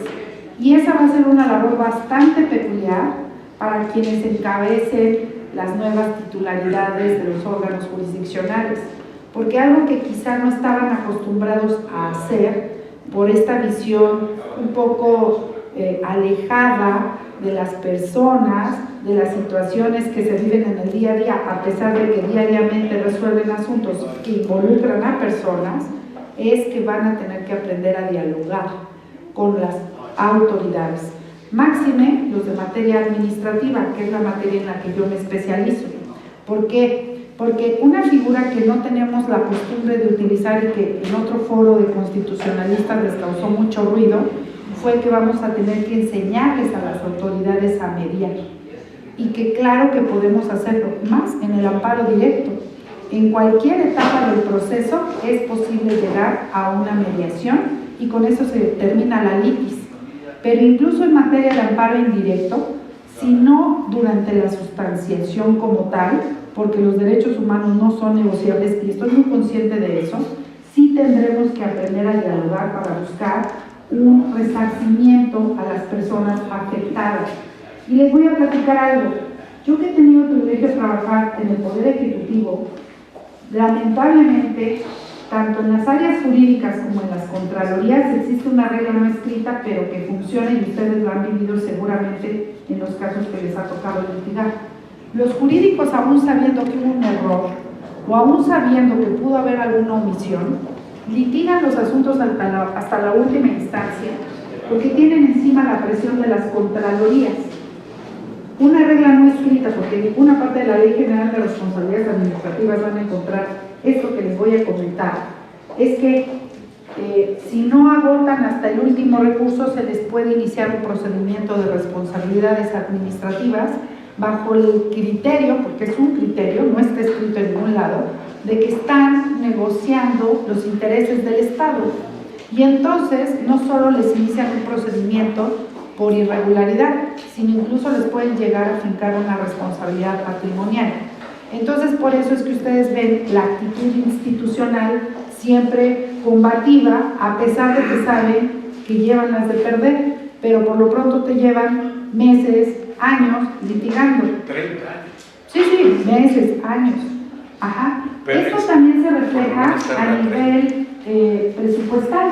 Yo, por ejemplo, me acabo de encontrar hace 15 días con una sentencia muy audaz, y así la califico, de parte de un tribunal colegiado, donde por primera vez me toca ver que en una reinstalación no solamente se le ordena a la institución la reinstalación, sino se le ordena a la Secretaría de Hacienda la creación de clave presupuestal de la plaza con la cual se pueda consumar la reinstalación. Y eso creo que no me había tocado verlo nunca. Siempre era reinstálenlo y ahí te estás peleando a ver cuántos años a que se consume la reinstalación. Pero es que tenemos que entender desde el Poder Judicial, quienes se han dedicado siempre a la función jurisdiccional, y que yo lo respeto, porque fui consejera de la Judicatura y sé la labor tan ardua que realizan los juzgadores, es que ojalá con una sentencia resolvieras el problema de la persona, pero lamentablemente no es así. Todos los que están sentados en esta mesa han ganado asuntos y todo queda hasta ahí, porque ya el momento de la ejecución, como dice la nana Goya, esa es otra historia. Y entonces de nada sirve tener sentencias favorables si no logras concretarlas. Por eso es que tenemos que regresar al diálogo entre poderes. Por eso es que no podemos tener una visión cerrada, digamos, ortodoxa, formalista y tradicional.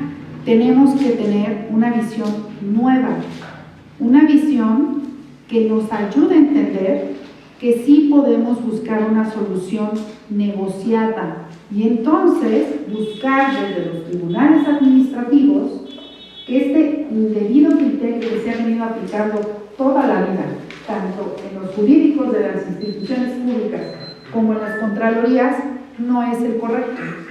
¿Por qué? Porque, por ejemplo, les puedo contar, yo siendo consejera de la Judicatura, hubo un momento en que traíamos ya prácticamente el seguimiento de los juicios laborales perdidos versus el presupuesto deficitario que maneja el tribunal todos los años.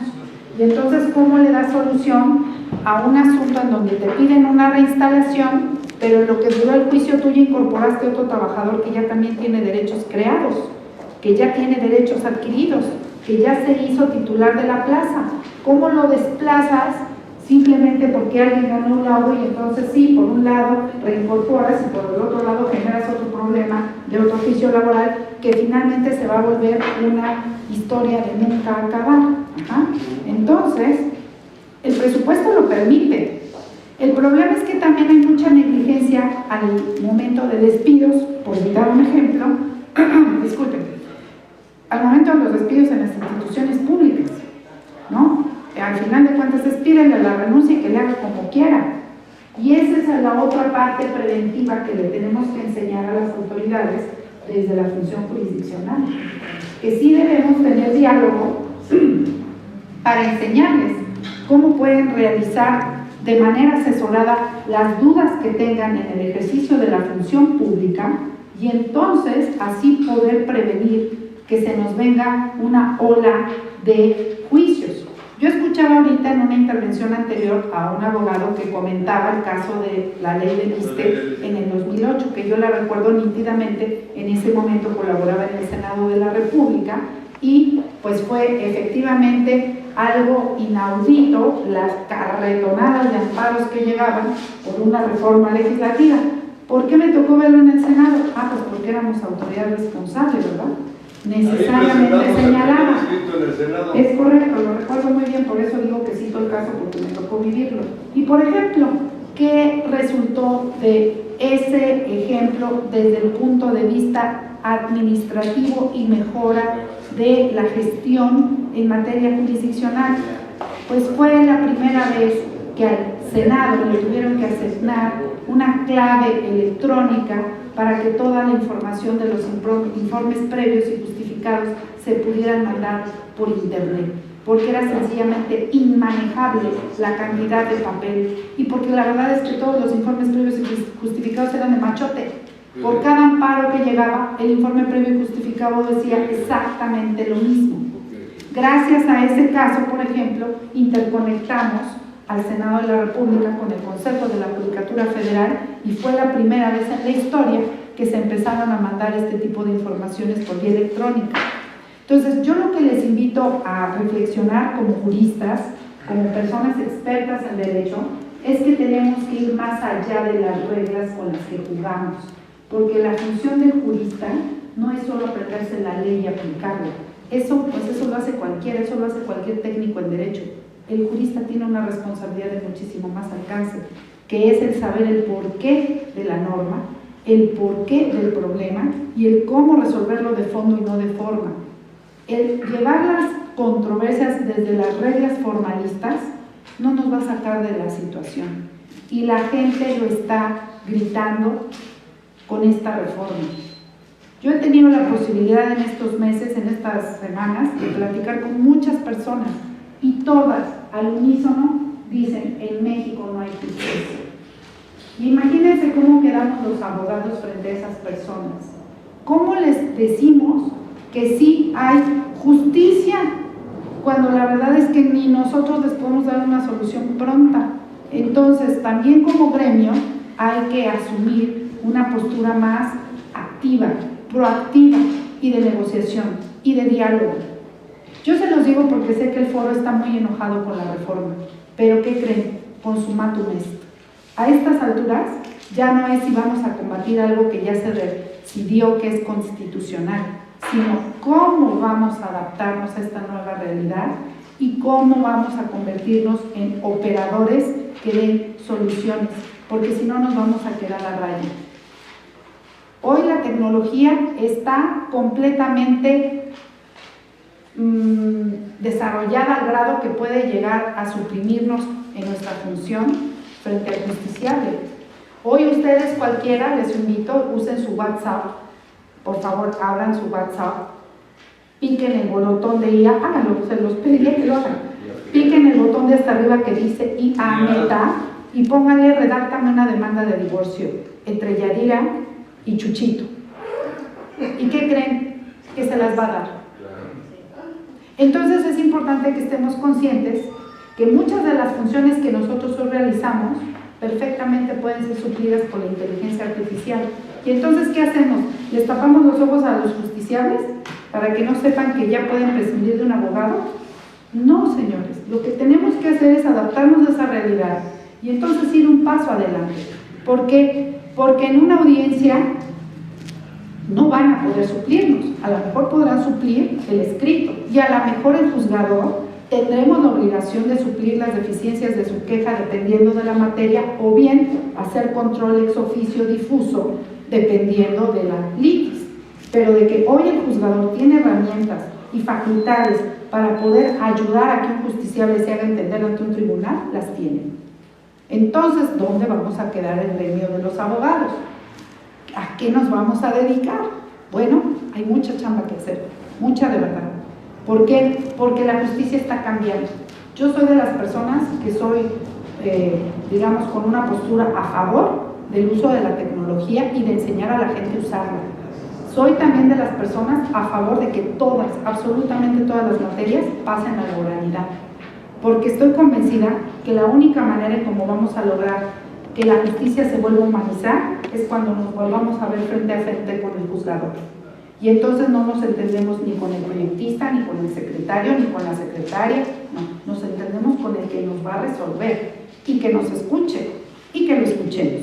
Ajá, bueno, entonces bajo esa lógica sí tenemos mucho que capacitarnos porque la justicia está cambiando y todo va a ir hacia allá.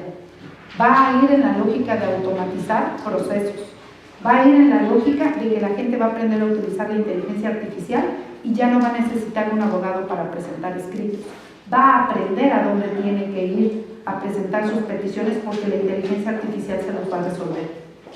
Nosotros entonces vamos a tener que convertirnos en verdaderos litigantes, con herramientas de retórica de litigio, con herramientas de análisis respecto de cómo poder hacer una buena defensa del caso. Ajá. Estas cosas que en el siglo pasado en el que yo también estudié, no nos las enseñaban. A nosotros nos enseñaron, y lo recuerdo muy bien, incluso era elegante hacer citas de locuciones latinas. Era elegante hacer transcripciones de la jurisprudencia. Hoy ya no. Hoy ya no. Hoy eso es obsoleto, innecesario y hasta cansado, tanto para las personas como para los juzgadores. Esa visión con la que nosotros nos formamos ha quedado completamente superada. Yo que vengo de haber trabajado en materia de transparencia y protección de datos, les voy a hablar un poco de qué se ha hecho en esa materia. Hoy tenemos a lo mejor eliminado al INAI, pero la técnica que aprendió toda la gente que trabajó en esa materia no se va a olvidar, porque lo van a recuperar. Ustedes pueden dar un seguimiento en dónde están los funcionarios que estaban en el INAI o todos los que formaban parte de los órganos garantes y hoy ya están siendo nombrados en los órganos garantes que sustituyeron al INAI en los estados. Y en el mismo órgano de transparencia para el pueblo, ahí está trabajando esa gente. Entonces, ¿qué hicimos, por ejemplo, en materia de transparencia? Y para que tengan una idea, en materia de transparencia se tuvo que modificar la manera de redactar las resoluciones. Imagínense, ese instituto resolvía un promedio de 500 asuntos a la semana. Esa era su capacidad de producción en resolver asuntos. Si el INAI lo hizo, cualquiera lo puede hacer. ¿Pero cómo lo hacía? Con inteligencia artificial, señores. Así, automatizando procesos y todo por vía electrónica. En materia de transparencia, tú no ibas y presentabas un escrito. Tú, a través de un sistema que se llama Plataforma Nacional de Transparencia, hacías la solicitud. En ese mismo sistema presentabas la impugnación. En ese mismo sistema dialogaba la institución con el INAI la parte del procedimiento y en ese mismo sistema se publicaba la resolución y se notificaba, hacia allá va la justicia. Porque ese ejemplo de éxito que funcionó se va a retomar y así es como van a tener que aprender hoy a litigar. Entonces, ¿en qué momento hacía falta un abogado? Bueno, cuando a lo mejor aquella resolución no era satisfactoria y había que acudir a la instancia judicial. Pero también ahí lo valioso va a estar en la parte de las audiencias. Ahí es en donde va a estar la clave del trabajo de los litigantes. Y va a ser muy bueno porque nos vamos a ahorrar unas vueltas a los tribunales inmensas. Ya no vamos a tener que estar yendo y mandando al pasante y que cheque el acuerdo. No, eso ya no. Ustedes los que litigan materia federal saben que existe un CICE y ya se checa por vía electrónica. Ya no tendrán que ir más que cuando de verdad haya que ir, porque o hay que desahogar testimoniales, o hay que desahogar documentales, o hay que desahogar la audiencia constitucional. Incluso en el INAI se empezaron a hacer, bueno, no en el INAI, pero no el órgano garante de la Ciudad de México, para que lo sepan, las audiencias se empezaron a llevar en el metaverso. ¿Cómo? Pues así, como había que proteger la identidad del solicitante o del recurrente, las audiencias se llevaban en el metaverso, a través de un usuario, con estos lentes que seguramente han visto que usan los niños para sus videojuegos, y ahí se conectaban en una sala virtual y ahí se llevaba a cabo la audiencia y la negociación.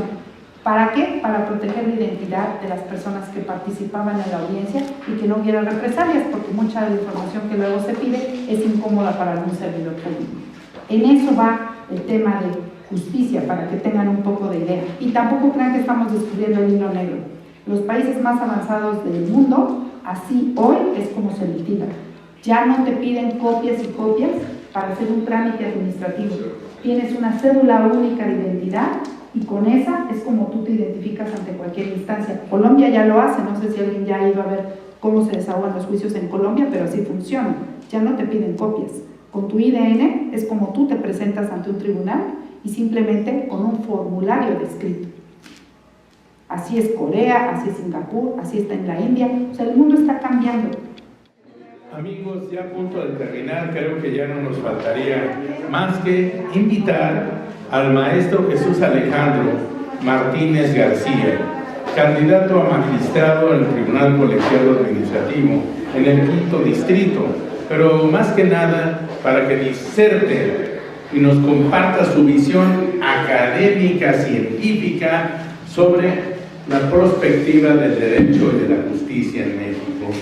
El día de hoy invitamos a Jesús Alejandro Martínez García, quien es egresado de la Facultad de Derecho de la UNAM, con especialidad en Derecho Constitucional, maestro en Derecho y doctorante en Derecho.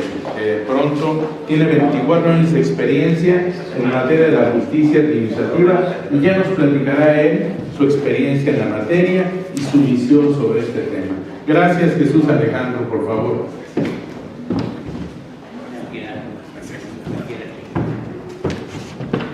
Hola a todas y todos. Primero, pues agradecer a Roberto Villaseñor por la invitación y, por supuesto, esta confederación de colegios y asociaciones de abogados de nuestro país por la invitación y la oportunidad que me dan aquí de estar con ustedes y compartir algo de lo que yo creo y de lo que ha venido advirtiendo los últimos 2 meses a partir de todo este nuevo proceso que tenemos los mexicanos y que es bien importante, que tiene que ver con las elecciones judiciales.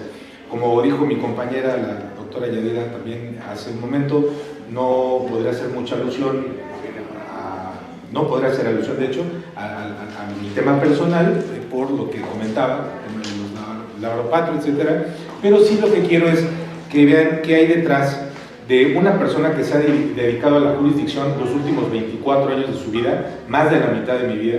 Me he dedicado a esto desde que era un estudiante en la Facultad de Derecho, y lo que quiero que noten es la importancia y la trascendencia del momento histórico que tienen todos los ciudadanos, las agrupaciones, de tratar de identificar a aquellos candidatos, en abstracto hablo, de los candidatos que sean más idóneos para efecto de cumplir con los cargos. Y para ello quiero empezar hablando un poco de lo que hace a una persona, porque al final cada uno de los candidatos somos personas. Es algo que de pronto se había dejado de lado con la anterior judicatura, y debo decirlo, no estoy diciendo mentiras. Quienes hubieran conocido a magistrados, a jueces, a personas de la jurisdicción, entre más alto rango fuera, podían identificar la manera de comportarse, la manera de conducirse en la cotidianidad, desde el aspecto físico hasta la manera de hablar, la manera de conducirse, era en todo, hasta la manera de manejar un coche, ¿no? Hasta el coche que se escogía, ¿no? No quiero ampliar más en esto porque todos entienden perfectamente a lo que me refiero. Alejandro Martínez, que está aquí frente a ustedes, es una persona que estudia en la Facultad de Derecho, escuelas de barrio, después se va a la Prepa 6, Facultad de Derecho, y ahí inicia su vida académica en cuanto a la especialidad de Derecho Constitucional, maestría en Derecho en la UNAM. Después hay oportunidad, se obtiene una beca, me voy a estudiar al extranjero, a la Universidad Pompeu Fabra en Barcelona, España, y ahí continúo mis estudios. Hoy día doctorante en Derecho. En cuanto a lo profesional, desde que era estudiante en Derecho entro a trabajar al tribunal entonces de lo contencioso administrativo en la Ciudad de México y me inicio en el tema de la jurisdicción administrativa. Si ustedes me dicen qué hay detrás de Alejandro Martínez, pues hay una persona común y corriente que pretende ser juzgador. ¿Qué me refiero con una persona común y corriente? Si me dicen yo, ¿qué hago en mi vida cotidiana? Pues voy a trabajar las horas que me corresponden y en la tarde me voy a hacer ejercicio. No me gusta estar en lugares ostentosos, no me gusta tener un coche ostentoso, no me gusta vestirme con cosas ostentosas, no me gusta exhibir marcas. No, soy normal. Si me dicen qué pasatiempo que tienes, leer libros, ir al cine. Soy un fan de la lucha libre mexicana, es algo que lo hago porque es muy cultural, me identifica mucho con mi país. Eso hay detrás. Pero bueno, ahora, ¿qué viene en cuanto a la elección de las personas? Por supuesto tienes que ver qué traen detrás en cuanto a conocimiento. Eso es fundamental. Si una persona que tú vas a elegir para un cargo no está capacitada para desempeñarlo, pues es un primer acto de corrupción al aceptar un cargo para el cual no está preparado, ¿no? Voy a ir a que me paguen por no hacer nada, por hacerlo mal. Entonces, evidentemente el tema de la preparación que tiene cada uno de los candidatos y que ustedes deben revisar es de importancia perenne, claramente lo es. Pero también, ¿qué hay detrás del juzgador? El juzgador debe ser una persona sensible, con capacidad de entender, pero de haber conocido una sociedad real. Por eso yo agradezco mucho haber estudiado en la Universidad Nacional Autónoma de México, porque ahí, los que estudiamos ahí, nos damos cuenta que convivimos con mucha gente, con un abanico de 1000 colores de compañeros y compañeras que nos van enseñando cómo es la vida real. De repente uno de tus compañeros te invita a una zona un poco más sencilla y de repente tienes otro compañero que te invita a un caserón tremendo. Es decir, vas conociendo la sociedad mexicana en todos sus matices. Eso ya te va dando una calidad y te va creando una personalidad muy especial que solamente, yo me atrevo a decir, se tiene en las universidades y en las escuelas públicas. Entonces, cuando a ti te toca resolver un asunto, logras identificarte y entender el problema que hay detrás de ese asunto, ¿no? Nos hemos llenado la boca de decir que nuestros clientes no son números, sino son personas. Sí, pero el problema es entenderlo realmente, ¿no? Verlo. Por ejemplo, en el tribunal donde yo me he desempeñado, se ven asuntos tan sencillos, fíjense, son tan sencillos pero tan importantes como lo es un asunto de la Procuraduría Social. Voy a poner un ejemplo y ustedes se van a identificar con esto. Vivimos en un conjunto habitacional, en Coapa, digamos. Pongo un ejemplo, se me viene a la mente. Y de pronto tenemos un vecino que agarra y pone una reja para proteger su coche de que no le haga nada. En una zona que es de uso común, pero él bien pone la reja, justificando que pues va a proteger su coche. Pero resulta que con eso ya impide el paso, impide que los niños jueguen, impide 1000 cosas impiden con ese tipo o de repente en un jardincito que es de uso común se le ocurre cercarlo. Ese asunto ustedes dirían, es un asunto que a quién le importa. Pues, ¿quién le importa? Pues, si creen ustedes los juzgadores juzgan cuestiones de millones de pesos, de responsabilidades de altos servidores públicos. No, créanme, hay señores, hay personas que viven en esa unidad habitacional y que de repente entran en conflicto con la familia, en conflicto con la familia del que puso la reja, y tú puedes decir, no es importante ese asunto. Por supuesto que es importante, porque eso puede desencadenar en un conflicto familiar que no sabemos si acaba hasta en el peor de lo que nos podamos imaginar, un balazo. Entonces, resolver un asunto de la Procuraduría Social donde tú digas, oye, el señor fulano que puso una reja indebidamente y sin permiso debe quitarla, ordénese que vaya y se retire de manera inmediata de su costa, eso es impartir justicia, y es un asunto muy tranquilo, muy tranquilo. Entonces, la justicia está en cada asunto, por sencillo que nosotros lo veamos, y el juzgador debe ponerse en el lugar de la parte actora, ¿no? En ese caso que puso, pues yo tengo que ponerme en el lugar del señor que se ve afectado en su comunidad porque alguien fue y le puso algo que no corresponde poner ahí. Pero miren, también quiero comentarles algo que tiene que ver con mi expertise, lo que hasta ahora he desarrollado, que es las responsabilidades administrativas de los servidores públicos. Dentro de los cargos que he tenido en el tribunal, bueno, por supuesto fui pasante, después fui secretario de estudio y cuenta, y después de regresar de estudiar en el extranjero, actualmente soy secretario de estudio y cuenta en la sala superior, en la 4ª ponencia. pero antes ocupé diversos cargos, incluso académicos. Por ejemplo, a mí me tocó echar a andar el Instituto de Especialización en Justicia Administrativa, en ese entonces de la mano del exministro de la Corte, Carlos Diego de Silva Nava. Él era el titular del instituto, a él se le encomendó la tarea y necesitaban un secretario técnico, entonces yo me fui a trabajar con él, fue una experiencia muy buena porque era un ministro de la Corte de los de la vieja escuela, del cual aprendí mucho. Ahí echamos a andar el instituto, me tocaba el tema académico que me gusta mucho, yo soy también maestro de la facultad, hoy ya suspendí un poco por temas personales, pero años dando clases en CEU. Pero bueno, el tema es que a la postre viene el sistema anticorrupción 2015 y nos toca, y a mí me encomiendan, ser la voz dentro del equipo que era la voz del tribunal para efecto de estructurar la nueva normatividad nacional en sistema anticorrupción.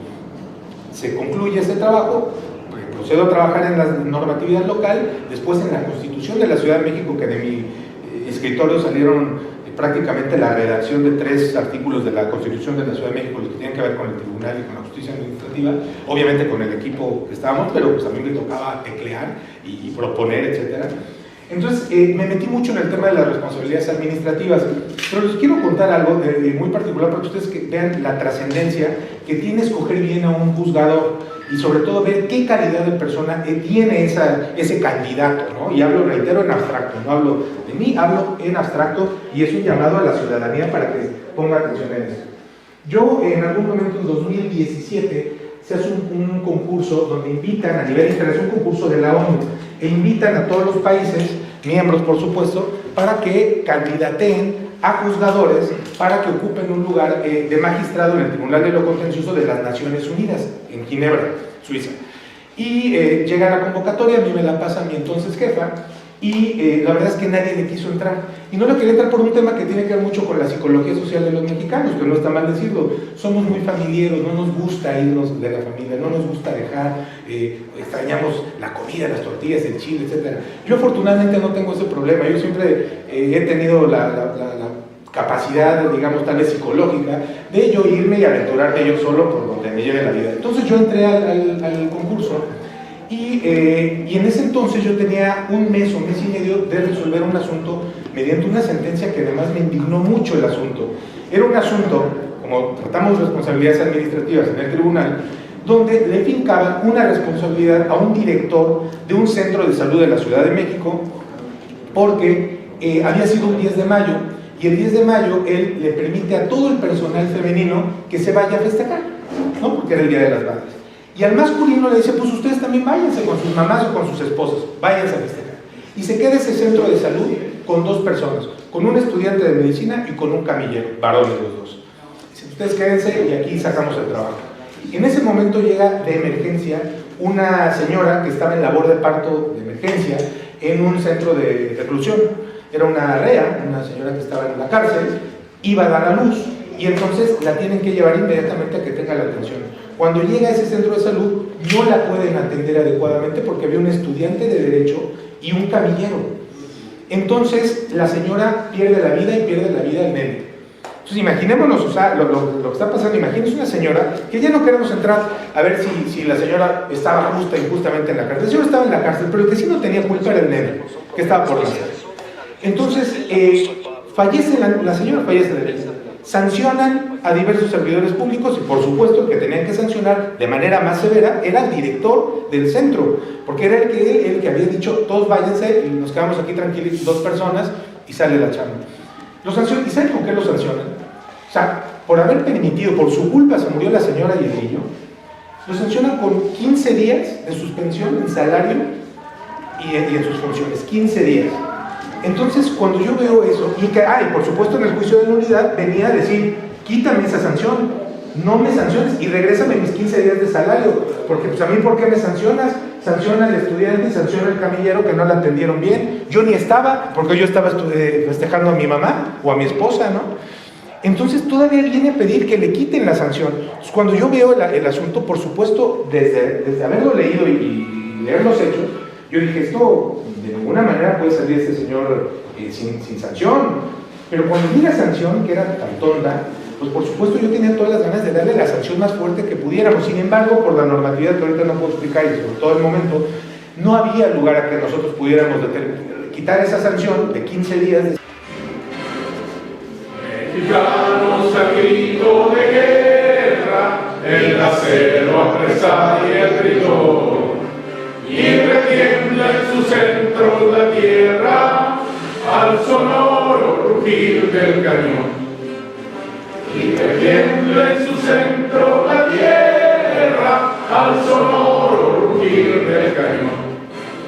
Señor Patria, tus sienes de oliva, en la paz el arcángel divino, y en el cielo tu eterno destino, oh heredero de Dios exilió.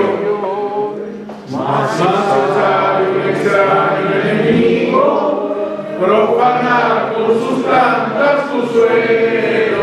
Pienso, patria querida, que el cielo un soldado en cada hijo te dio, un soldado en cada hijo te dio. Mexicanos al grito de guerra, el acero apresa y el bridón, y retiembla en su centro la tierra al sonoro rugir del cañón. Y retiembla en su centro la tierra al sonoro rugir del cañón. ¡Viva México! ¡Viva! Respeto a las fechas aquí que concurren, para reconocer a Dios como el juez incorruptible, el cual no solo a ustedes y a mí nos va a permitir que la justicia sea impuesta en nuestra nación. Esa es una responsabilidad de nosotros. Inspirado en este versículo, porque de su boca proceden el conocimiento y la inteligencia. Y uno más, destruiré la sabiduría de los sabios, frustraré la inteligencia de los inteligentes, donde demuestra que lo que tenemos, nuestros compañeros, colegas que hoy tuvieron a bien compartir su expertise, proceden de él. Dicho esto, quien guste cerrar los ojos, quien guste, Señor, reconocemos que alejados de ti, nada somos. Hoy ponemos en tus manos este futuro de la justicia en nuestra nación, en cada distrito, en cada localidad, en ese ámbito federal, estatal y municipal, que esta elección del 1 de junio sea bendecida y sobre todo también te pedimos que en cada hogar haya paz, que no falte el pan, que no falte el trabajo, que no falte la salud. Cierro esta oración, Señor, pidiéndote que bendigas los alimentos que proceden de tu mano y que bendigas a las manos de aquellos que las han preparado para que compartamos, como lo hacía tu pueblo en la iglesia primitiva, con alegría y sencillez de corazón. Toda la honra y la gloria te sean dadas desde ahora y para siempre. Amén. Amén.